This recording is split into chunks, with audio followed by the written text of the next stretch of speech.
Okay, here we are again. Hello, Gabe. Hey, what's up, Enrico? So here we are again. Thank you again, those following us on Instagram, for our virtual vineyard tasting. I think this is our fifth one. This is amazing. So today we have with us Enrico DiMartino from Cascina Belmonte. Cascina Belmonte is a recent addition. I'd say, Enrico, 3 years now we're working together? 2 years? Oh, yes. 3 years, I think, right? I think the time goes very fast, but 3 years. It does. It does. So yeah, 3 years. They're located in Lombardia, which is just south of Switzerland, in the very middle of Italy, in the northern part of Italy, and really makes interesting wines. Really specific things that make them really interesting to talk about, and even more interesting to drink, and more enjoyable to drink. So with that, I will hand it over and introduce you. Enrico, why don't you tell us a little bit about yourself and your family and your winery and your passion that you put in the bottle. Yeah, sure. Thank you for this virtual interview. Yeah, my pleasure. It's a great opportunity to talk a little bit about who we are and where we are from, and the story of our winery. And yeah, as you said, we are up in the north. It's we could say like Alpine region. Maybe you can see my background, a little bit mountains. Yeah. But the nice thing of this area is that the climate, even if it's close to be Alpine, is a little bit mitigated because of a big lake. It's called Garda Lake. It's on the other side of the hill, right on the other side, and makes the climate a little bit more Mediterranean. In fact, there is a northern part, northernmost part, where you can grow lemon trees, olives, so those kind of plant that you can normally find in a Mediterranean climate, even Right. if we're in the north. The winery is very small, actually, and I use the camera just to go a little bit around. We are kind of great. That's great. how do you say, like a garage producer or something like that. So we produce. We have 12 hectares. We produce a very small amount of bottles. We go for small productions. Try to divide single vineyards, single varieties, and if the Wi-Fi works, can go a little bit here. Yeah, sounds good. That's very clear. First vineyards my parents planted. It was 50 years ago, and 50. 50. Yeah, 50. But then it became a professional activity quite recently, like 10 years ago, after I was graduated at university, and then it became like a real job. You ruined it. Yeah, exactly. You ruined it when it became a real job, right? Yeah. Exactly.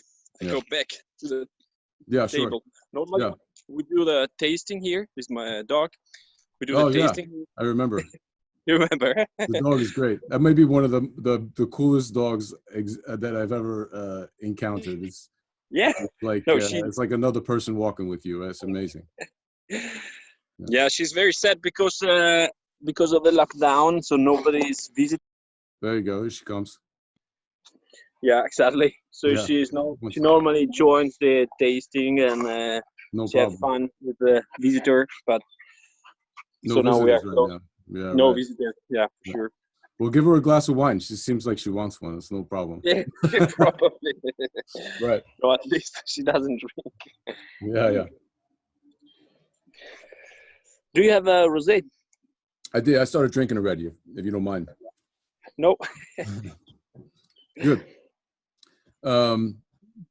Yeah, so why don't you tell us a little bit, we'll start with the rosé, and then we'll move on to the Riesling, and then between the Stromione and the Rovibo, it's your decision. So why don't you tell us a little about the rosé? How'd you make it? Why'd you decide to make it the way you did? And some of the features of it, some of the characteristics. Yeah, we produce a rosé because it's the most typical wine of the area. We can say that around the Garda Lake, there is a long tradition for the production of rosé. Actually, we can say is the oldest production area for rosé in Italy. Okay. Like there is a guy who started in 1890, and he started because the typical variety of the region is a Groppello, which is a red grape variety, but with a very light color in the skin. So actually, you can make red wine out of it, but it's gonna be very delicate and light. So he found out that producing rosé was the best way to give value to this variety. So he actually could let's say could see the potential of the area as a rosé production area. And the DOC we are selling with is Valtenesi, or Valtenesi, but in Italian we would say Valtenesi, which is I've been pronouncing it wrong the whole time, huh? yeah, but that's well, anyway, difficult. that's why we do these things. So perfect. But it sounds nice, Valtenesi. And it's actually the western part of Lake Garda, and it's geographically it's a very small DOC. We are not many producer, but we're climbing the ranking of best producers of rosé in Italy. So there are many good rosé producers in the area. Yeah. And the name of the wine, just so people know, it's let me get a little try of a close up here. It's Conte, and hey, let me know if I pronounce this wrong, but Consolazione is the name of the wine. That's the label. Really get a lot of compliments on the label, by the way. And yeah, super. the greatest thing I think, which more wineries should do, is they have the cap where you can just peel it with your finger. There's actually a little bit of a tab there that you can peel it off, so you don't have to cut with the knife and then pull the cork out and all that stuff. I really love that about the wines. Anyway, small thing, but go ahead. Yeah, no, good. When you have to open a bottle, is always make it easy, easy as possible. Yeah, we could go also for screw cap, but that's also easier. But the perception is still not very. People are not very confident, at least here.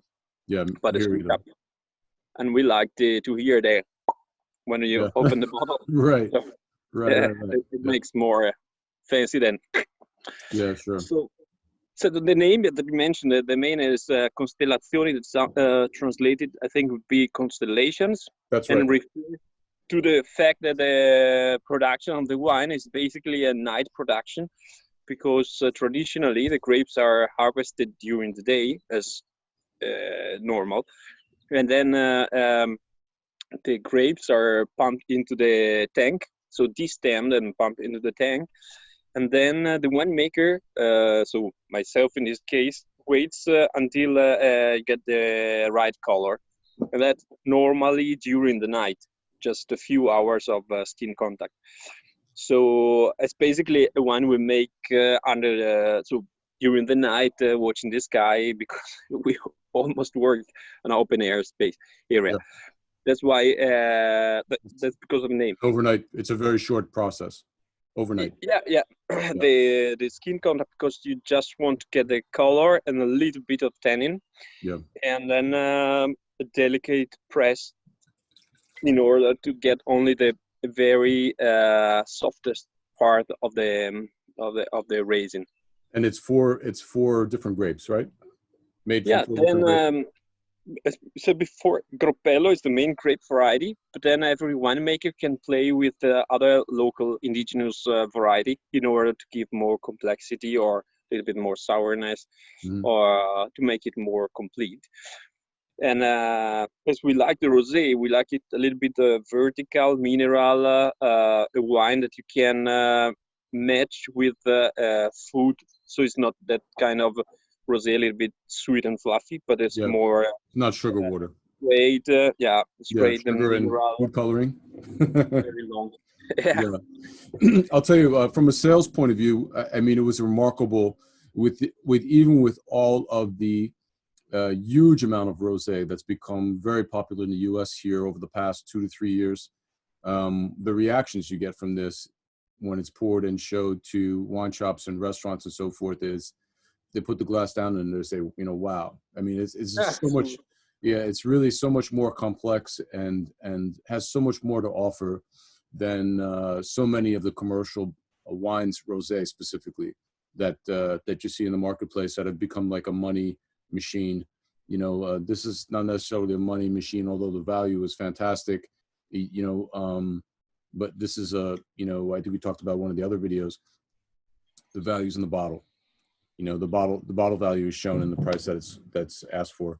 It just, the experience is so much more um, complex, and it's just a more enjoyable experience when there's just not just one taste. There's multiple layers of taste, specifically, I think, because of the 4 grape varietals. But really Yeah, fantastic job. that's for sure. And also, there is a little bit like aging in the tank before bottling. So it's Hmm. not just a ferment bottle sell, but it's ferment aging bottle. And even in the bottle, you can age for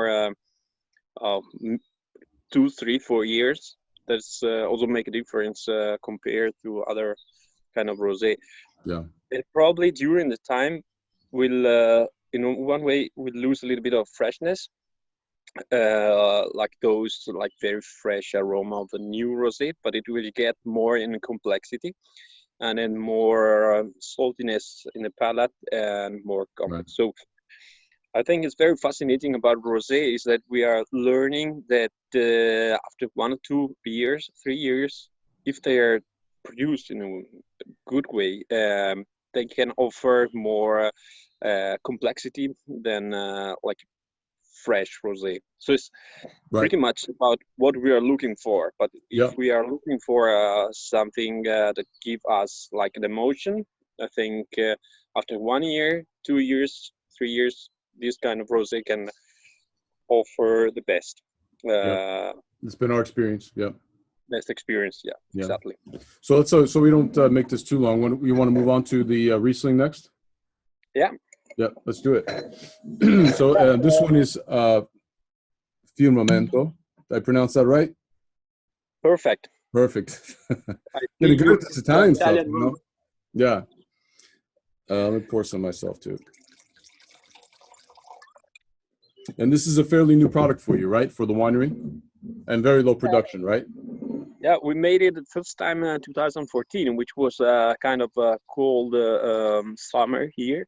And we were inspired producing this wine from German Riesling. And here we are quite north. We have strong Very close. German Yeah. influence. And so Riesling was cultivated in the area since a lot of many years, like I don't want to say hundreds, but for sure many years. And we had Riesling in the vineyard, but we were used to cultivate and harvest like a regular variety. So waiting until the full ripening, concentration of sugar, aiming to a high alcohol percentage. Then we decided, why don't we make something more fresh? So we started to harvest a little bit before, preserving like acidity, freshness, aroma, and trying to play with balancing the sugar level with the acidity. So it's a little bit sweet, lower alcohol percentage, and a little bit acid. So when you taste, you feel something very elegant, delicate, and precise. Something I would drink with I don't know, raw fish or oysters, or Yeah. la first course, or as an aperitivo, or it's Or by itself. very By itself, it's versatile. great. Very, I oh, think that it's my experience has been the salinity of it almost makes you automatic go back and drink it a little bit more. It quenches your thirst, but it makes you want to drink more because of that salinity and the acidity inside the wine. It's not just sweet, you know. It's not just sweet, which people usually uh, associate with Riesling. Um, so it's been yeah, it's been another one of those where people say, "Hey, wow, what is this?" And yeah, it's been great. I think you actually changed the. Is that?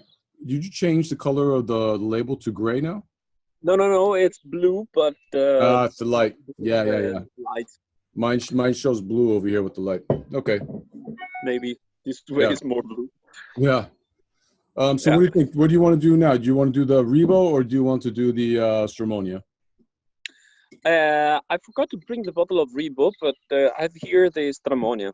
Okay, well, I'll drink the Rebo and you could talk about it. Super. That's smart.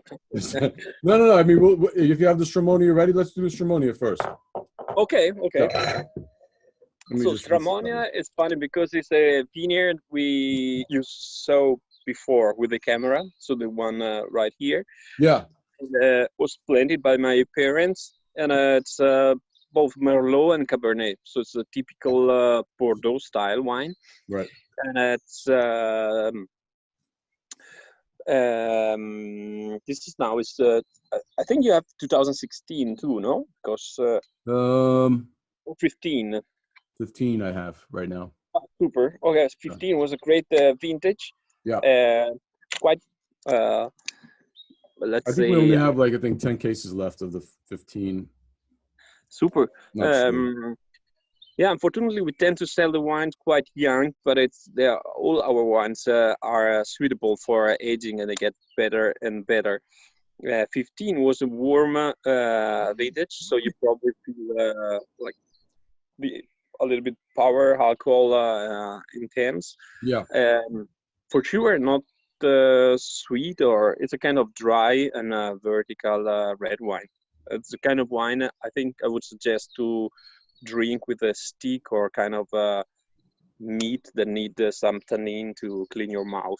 Right, to cut through the fat content. Yeah, and the aroma is red fruit driven, cherry, a little bit of oak because it was aged 1 year in a barrel. Not a new barrel, but. I remember when when we first received this, it was now it's perfect. Now it's perfect. the tannins and actually the alcohol is, let's see, it's 14.5. So this is not a quiet wine. This is good alcohol levels here. But any kind of heat that we may have had when we first was released is completely integrated in the wine now. So I don't know the last time you tasted 15, but this is really tasting great right now. Yeah. No, for sure. And it's a wine you can keep for 5 years more, and we get more round and rich whenever the tannin will start to polymerize and get more complex. Have you started to going back and doing vertical tastings in the cellar to see the maturity levels of the past 5 vintages, 6 vintages, 10 vintages? Yeah, actually, the last vertical we did it with the Manzoni Bianco. This reason. Since we went back since 2004. Very interesting. Yeah. It's so we don't. I apologize, but we don't have the Manzoni Bianco in this video. Yeah. A little bit of a logistics issue, but Manzoni Bianco is and correct me if I'm wrong, Enrico, it's a hybrid between Pinot Bianco and Riesling, correct? Done by that Professor Manzoni, correct? Yeah.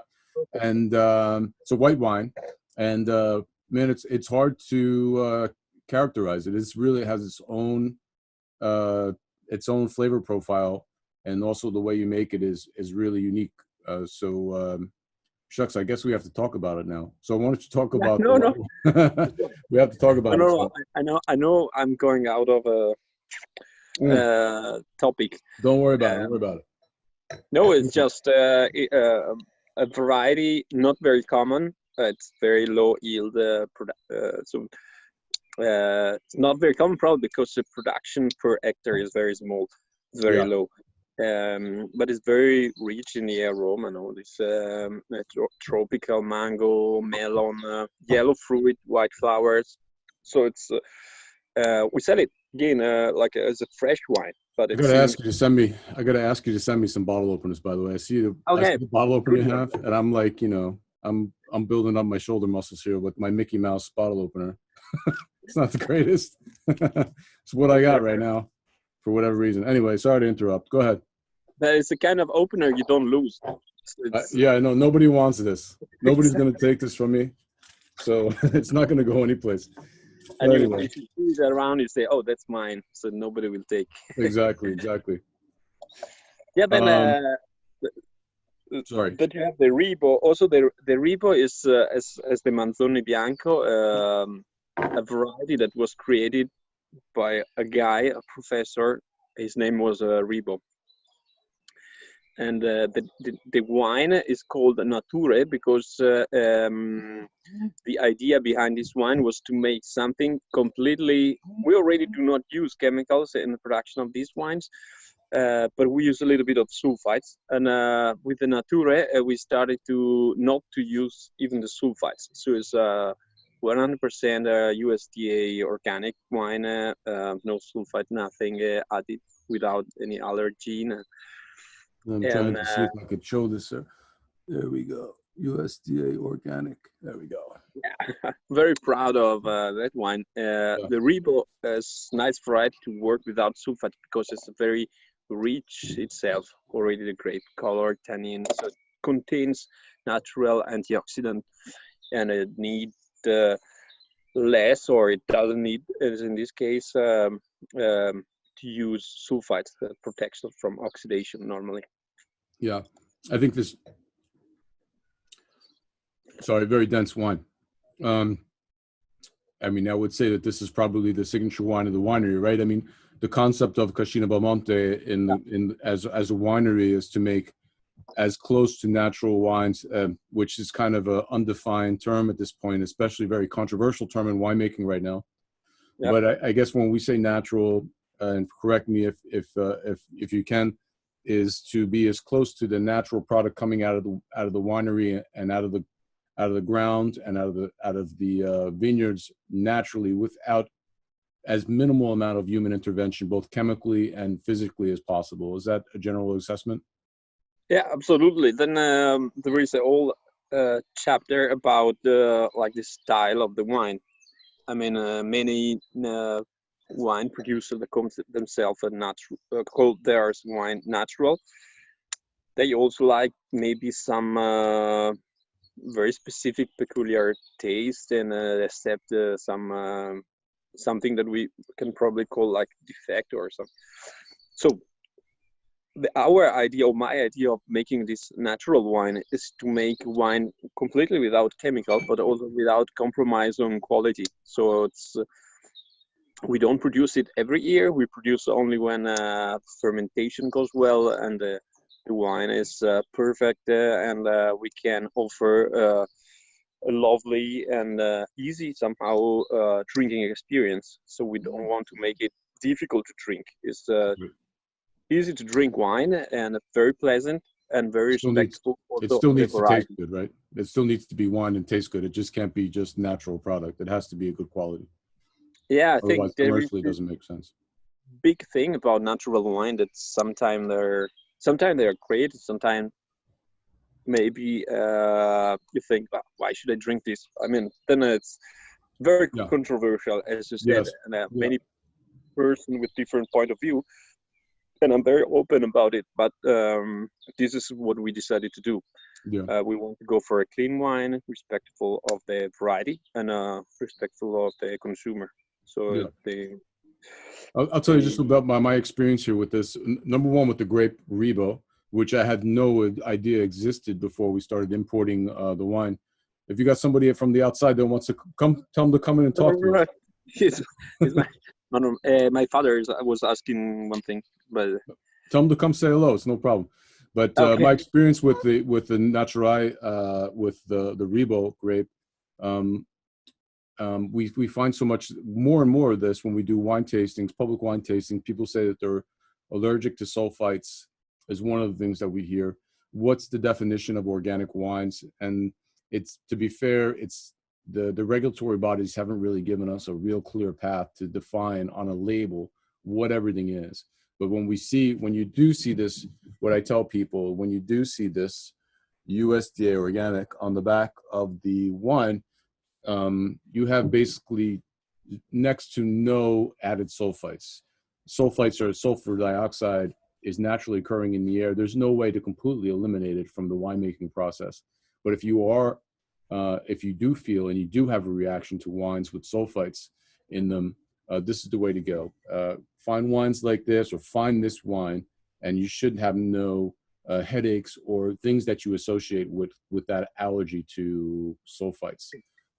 It's one of the great things about this wine, and one of the things specific to Alberto, because at least from our perspective, when you take away these tools to make that have been traditionally used for chemicals, for organic or otherwise, and sulfites, the skill of the winemaker really comes into the fold. It's like giving a cook really bad, not the bad ingredients, but giving a cook very limited ways to be able to create a dish.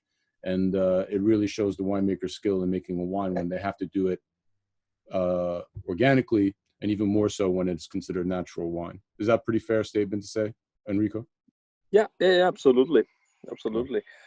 And it's everything based on what you get when you harvest. In fact, for example, in this 2019 vintage, we couldn't produce this wine because the quality of the red grapes was not high enough.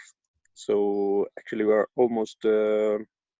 Is that because you got rain, or was there rain or sun, or was there a problem before the harvest? There was like 2 big storms in August. Yeah. Something like people said, I've never seen something like that. This climate change thing is every year a new thing. This year was a little tornado, and that has broken the leaves, so the plant didn't work very well. I got you. Right. Last part of the season. I got you.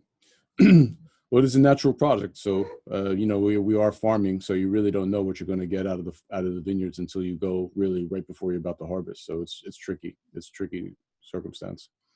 Mm-hmm. But yeah, I think we just mentioned everything about the wines that we have here. Is there anything else that you want to add about yourself or your family? I hope everyone's healthy there and doing well. Yeah. There's my dad is coming here. Oh, he's got a mask on, everything. Mask. Yeah. Salute. Ciao. Ciao. It's been a long time. It was 2 years ago, I think, was the last time I saw you. Maybe 3 years ago. Sì. 3 anni passati. Members. Yeah. Cheers, yeah. I know it's you. Funny. Ce la faremo, dai, ce la faremo. Said we're gonna make it for the situation. Ciao. Sì. But anyway, man, I'm sorry. Did you want to say anything else about the winery or the process or anything that we missed? But no. I think we made a nice conversation. Unless if you have any comment, question, and everything, whenever you. Well, we're kind of learning how to do these as we go. I think what we may do in the future for those listening and watching here, maybe do some live interviews. I'm going to in the comment sections on Instagram. I will put Enrico's address. And also the winery. So feel free to reach out to him and ask him any questions that we may have missed. When we do this live, hopefully it can be a little bit more dynamic and right as we think of them.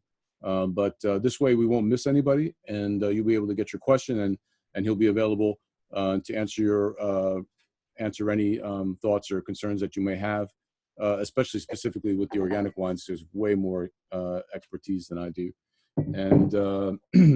And of course, thanks so much, man. It's always great to see you. I'm glad to see your family's doing good from this far distance. This is way more than social distancing. This is like, this is really distant. Really distant. Yeah, in fact, now is complete. The sun is almost gone. Yeah. Here. Almost night here. Not night, but. Notte. See it. Time to go for a good pizza. Yeah, and pizza. But it's a good question. We should have these questions. If you're going to drink pizza, or if you're going to drink pizza, if you're going to eat pizza tonight, which wine would you choose to drink with it of the Cascina Belmonte stuff? Good question, eh? Honestly, I would probably say the rosé. Yeah. but because I've just opened this wonderful Stramonia, I think I will bring home this tonight. Great, great, great. This is a difficult decision of a winemaker and someone in the wine Yeah. business. What wine to drink? In that way, we're very lucky, right? So, so anyway, amen. Always a pleasure, and thank you all for joining us today. Keep in mind, if you do leave a message for Enrico or myself, well, specifically Enrico, he's 6 hours ahead of us, so you may have to wait till the following morning for him to respond on Instagram. But I'm always available, of course, here on the East Coast. So thank you all very much, and thank you again, Enrico. It's always great to see you. Thank you. And my best to the family as well. Okay, one more thing. I'm sorry, we're back at this Instagram. After we closed the recording, we had some more conversations about business in general. And Enrico, you want to share what we just talked about, and people that drink along with this, you can talk about it? Yeah, a nice thing to feel like a little bit more connection and close to each other. Whenever you open a bottle of Cascina Belmonte, if you can upload a story on Instagram and tag Cascina Belmonte, we would like to repost and share your post in order to feel a little bit connected in these strange moments. As best we can, right? Yeah. Yeah, exactly. That's a great idea. Great idea. Well, we would end, but yo, great idea, man. And I hope everybody participates and finds a lot of enjoyment with that. Enrico's really got a great thing going there in Tennessee, right? Pronounced? Yeah, correct? exactly. Perfect. Correct. And really great family too. So that's always fun. It's always a pleasure way to do business. So thanks again. We'll talk soon, bud. See you. Ciao.